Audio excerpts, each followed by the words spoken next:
Ciao, everyone. Rachel here, coming to you live from my home office. So, right now, I'm reading this book. It's What This Comedian Said Will Shock You by Bill Maher. I'm loving it. Loving it. Anyone who's got a fucking sense of humor should pick it up. I'm not going to borrow you my copy because I'm going to start rereading it once I'm done.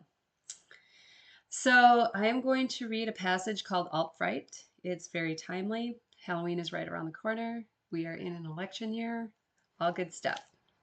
So, without further ado, here we go. If I had to put one thing in a time capsule to let future humans know how it all went so wrong for us in the 21st century, I think I'd choose the now infamous video from Yale 2015, where a spoiled brat college student is screaming at a professor because the professor's wife wrote an email suggesting that maybe Yale should chill out a little bit on being the Halloween costume police. That's it, just an email about Halloween costumes. And not even by him, by his wife. And the reaction from this child was, "Who the fuck hired you? You should step down.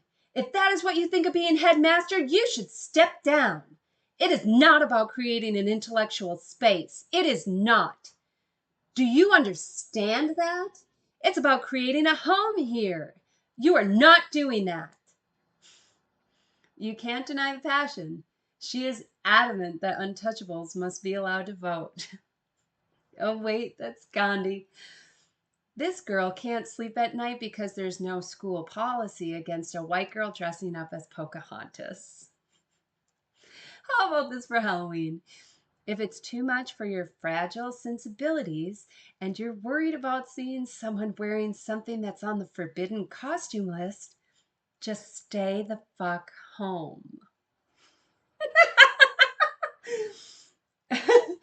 Halloween is supposed to be outrageous. It's a festival of the sacrilegious and a celebration of the grotesque, from zombies to ghouls to bobbing for apples and other people's saliva. Halloween was always fun because it wasn't PC. Not being PC is almost the whole point of the holiday. But now everything has to turn into a federal case of snowflakes versus humor.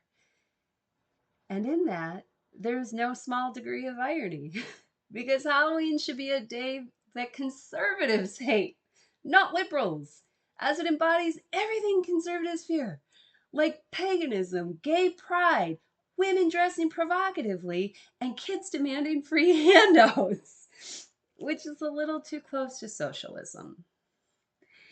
And it's gay Christmas. Men dressed as women, women dressed as men, adults dressed as Harry Potter, and everything is slutty. Slutty nurse, slutty pirate, slutty pizza rat, slutty Bishop Desmond Tutu, slutty Saudi assassin. Think about the things that angry up the Fox News base. What's the single overarching message of that network? Weirdos are coming for your shit. Well, that's what happens on October 31st. People dressed as pimps and hookers walking up your driveway, and witch cackle doorbells that sound like Hillary. And yet, every year, the caterwauling we have to endure about Halloween comes from the left. Lists of costumes you better not wear, lest a night of irreverent dress up spiral into something that resembles fun. Even the sexy Handmaid's Tale costume was pulled, lest someone be offended by the ironic take on a character that doesn't exist from a fictional world that never happened. You'd think that a Handmaid's Tale costume would be acceptable since it derives from a completely woke-approved show that condemns the patriarchy. But no, BuzzFeed, says no Handmaid's Tale either because it hits a little too close to home right now. This is the life philosophy of Zillennials. Things that are interesting might also contain something that could cause a moment of discomfort. So ban all of it. It's not your fault, kids. Your parents ruined you by overprotecting you, and now you're these assholes. That's the craziest part of all of this. Being irreverent, unclenched, and playful should be the province of the young, but it's not. Boomers are supposed to be the get off my lawn crowd. But when someone in a problematic costume shows up at your door, it's literally Gen Z telling them to get off my lawn. Except it's not even your lawn because you live at your parents' house. When did liberals become the fun police? We went from yes, we can to oh, no, you didn't. Halloween is not just a fun holiday, it's a necessary psychic venting. Societies going back thousands of years knew you had to have some release valve on the calendar to float with the macabre, to flirt with the macabre, and let the demons out to role play so they wouldn't come out later for real. Mexico has Day of the Dead. Japan has Oben. Haitians have Fekgade. Fekgade? Fekgade? It's not a coincidence that Carnival comes right before Lent and Halloween before All Saints' Day. Much the way getting blown at a bachelor party comes before the wedding day.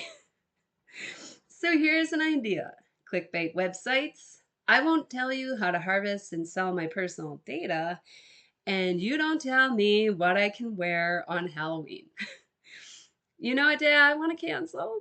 November 1st, All Scolds Day, when the good people announce what costumes the bad people wore. Among the costumes in recent years declared verboten by the usual suspect websites were hula girls, Indian chiefs, Southern belles, Daniel Boone, geishas, ninjas, gypsies, mobsters, and terrorists. Also Cleopatra. And pirates offend one-eyed people, and you can't dress as a hobo because it makes light of the homeless. You can't dress as Quasimodo because that offends hunchbacks. And you can't dress as an escaped mental patient because that offends Kanye. And of course, nothing that resembles mariachi band because that would be cultural appropriation. Cheers, everybody. Have a fucking awesome day.